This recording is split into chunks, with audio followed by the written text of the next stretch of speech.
Salut les amis, j'espère que vous allez bien. Bon, je suis dans ma W140, juste une petite vidéo pour vous souhaiter un bon week-end. Bon, ça fait un petit moment que j'ai pas roulé en W140 et toujours la casquette W140. Et franchement, la même sensation que premier jour.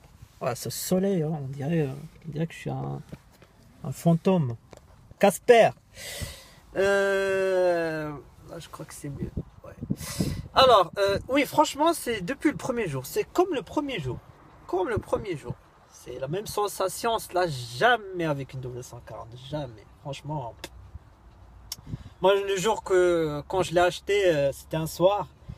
Et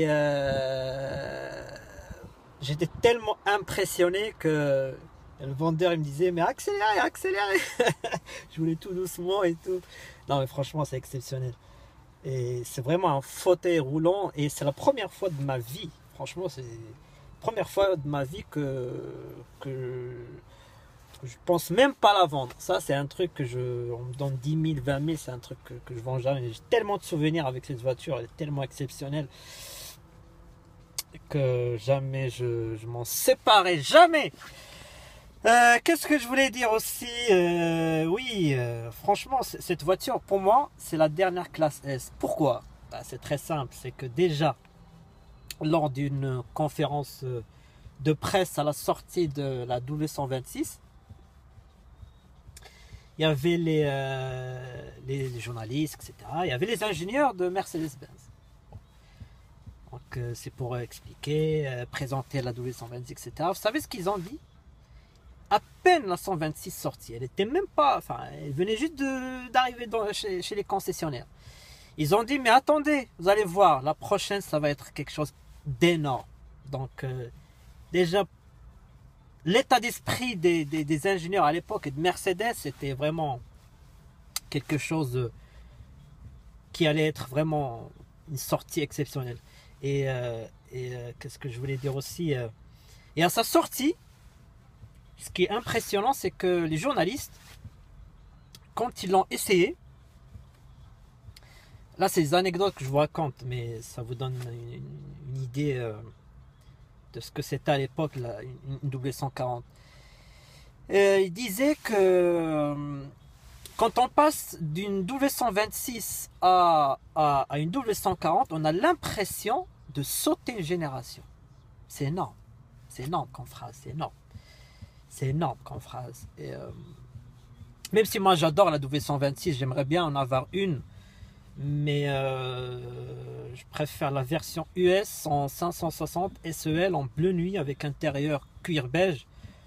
Pour moi c'est l'idéal. Pour moi c'est une classe S, c'est un truc comme ça. Parfois tu vois des 126. La différence en fait entre la 124 et la 126, c'est qu'en entrée de gamme déjà, en 280 classe S W140 et W126 en entrée de gamme aussi, la différence est flagrante, c'est que déjà on a le strict minimum d'une voiture de luxe sur une W140. Double vitrage, la clim, direction, enfin assistance variable là, 126 assisté. Mais le confort déjà, sécurité, etc. c'est exceptionnel. Vitesse automatique, même s'il y a des exemplaires W140 automatique, manuel, mais c'est extrêmement rare, alors que la 126 c'était de base quoi.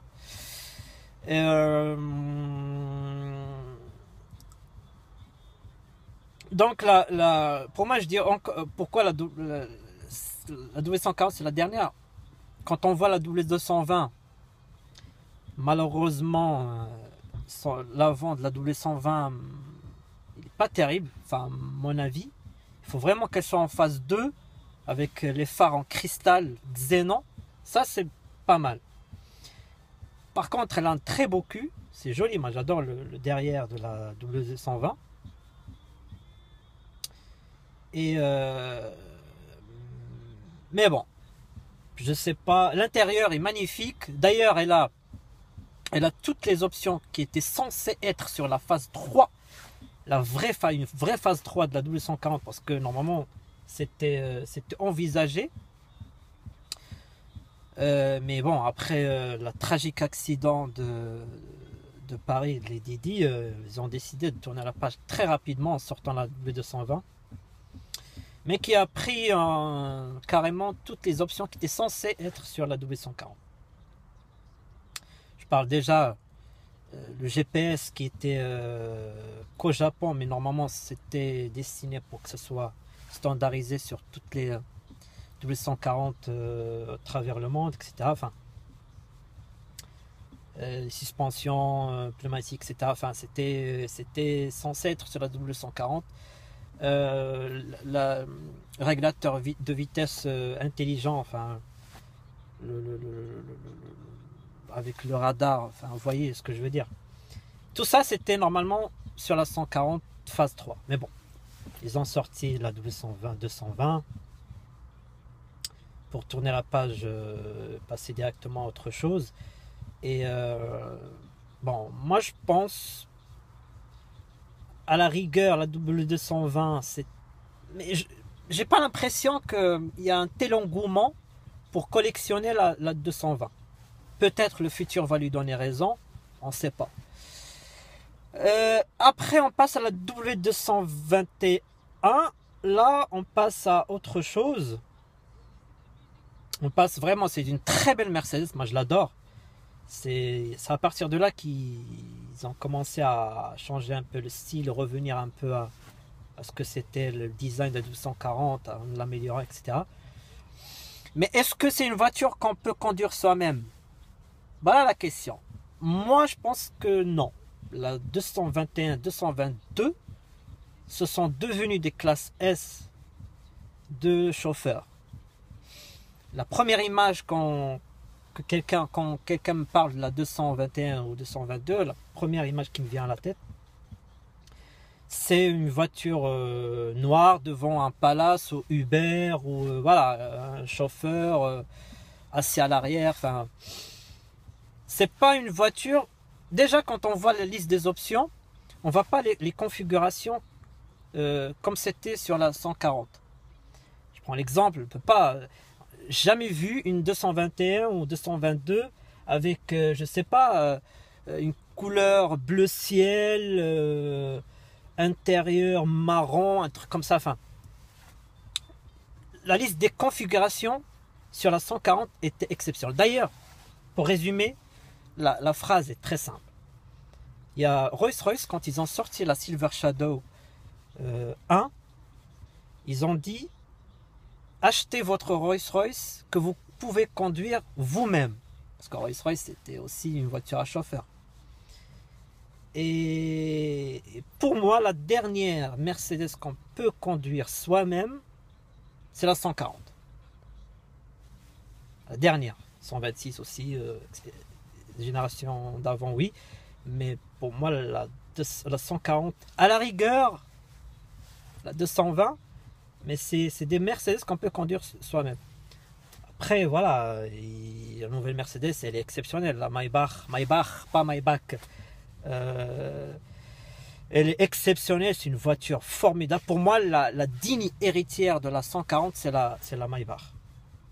Mais est-ce que c'est une voiture que tu peux acheter et conduire? Je pense pas. Moi, j'ai du mal à... Je peux pas conduire une voiture comme ça. Exceptionnelle. Même la 222, elle est exceptionnelle. Enfin, à part qu'elle soit en V12 biturbo, oui. Mais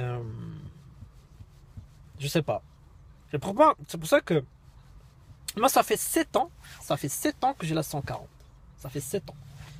Et jamais je me suis lassé. Jamais. Ça, c'est quelque chose qui m'est arrivé qu'avec la 140. Pourtant, j'en ai eu des voitures, des voitures exceptionnelles, la E36, E39, etc. Golf 3 GTI, je peux en citer, mais je suis passé à autre chose. Je sais pas. La 140, non. La 140, je suis resté et je resterai toujours fidèle. Amélie Didi! Voilà, qu'est-ce que je voulais dire encore? Moi, je voulais en fait faire des vidéos, comme ça je partage avec vous des anecdotes, des informations que j'ai, Même si je fais des trucs sur la page, mais c'est mieux d'expliquer en vidéo, et parler, discuter. D'ailleurs, mettez des commentaires si vous voulez que je précise quelque chose. Qu'est-ce que je voulais dire encore sur la 140? Oui, le V12, le M120. Est-ce que vous savez que le M120 est resté en production jusqu'en 2013? Et oui, jusqu'en 2013. Il faut savoir que AMG fournissait des moteurs pour Pagani, Zonda, et le dernier moteur qui a été livré à la Pagani Zonda Revolution R est un M120 6 litres V12, tout simplement. En fait, ils ont voulu rendre hommage au dernier, parce que c'était pour AMG le dernier moteur atmosphérique, rendre hommage au M120. Pour ça, ils ont sorti le dernier. Pourtant, ils avaient le 7 litres, 7 litres 2, 7 litres 3, etc. Il y avait plusieurs versions du M120. Mais le dernier, c'était le 6 litres. Et ça, c'est quelque chose d'énorme. Moi, j'adore. C'est pour ça que le M120, pour moi, reste le moteur, voilà, le meilleur pour moi de chez Mercedes. Le dernier des derniers atmosphériques. Après, on est passé au biturbo. Et là, malheureusement, on passe au V8 biturbo. C'est fini le V12. C'est fini. C'est pour ça que ceux qui ont le V12, franchement, il faut le garder, quoi. C'est exceptionnel comme moteur. Moi, j'adorerais acheter. Moi, la prochaine, ça sera un V12 obligé en version SEL. J'aimerais bien une couleur exotique, type bleu ciel ou couleur champagne. C'est rare, couleur champagne. Mais en V12. En vert bouteille. Ça, c'est une couleur vraiment magnifique. Mais oui, franchement, le V12, c'est quelque chose d'énorme. Franchement, c'est un truc à acheter. Ou à garder à vie, quoi. C'est des moteurs comme ça, ça se fait plus. Et les pièces, il n'y a pas de rupture de pièces. Moi, ça me gonfle à chaque fois quand je lis des publications sur le faisceau, mais le faisceau, c'est juste des fils électriques, les gars, c'est rien, vous pouvez le faire vous-même. Hein. Il y a même un Américain, il a prouvé que le faisceau électrique du V12, il l'a refait en entier pour 5 $. Donc, pour moi, la question se pose même pas. C'est pas un mode électronique, c'est rien, c'est juste des fils électriques. Certes, les phases 1, c'était vraiment biodégradable. Je ne sais pas ce qu'il a pris le fournisseur à fournir ces merdes à Mercedes, surtout pour un moteur comme ça, quoi. Mais le V12, enfin le faisceau, c'est pas un problème, ça se refait. Hein. Aujourd'hui, si vous voulez pas le refaire, moi j'ai des contacts en Chine pour 200 $, ils te font tout. Hein. Aujourd'hui, il y a des sites où vous tapez sur Google refaire faisceau en anglais, vous trouvez plein de sites maintenant, ils le font partout, surtout les Américains. Et oui, W140, il n'y a pas mieux que la W140, moi j'adore, franchement. Mais un truc que j'adore aussi sur la mienne, c'est quand le viscocoupleur il fonctionne, enfin, quand il fait chaud. Et vu que 3, il y a des petites ruelles, et ça fait... Franchement, ça fait peur. Hein. Les gens se retournent et se disent, oula, c'est quoi ce temps qui arrive?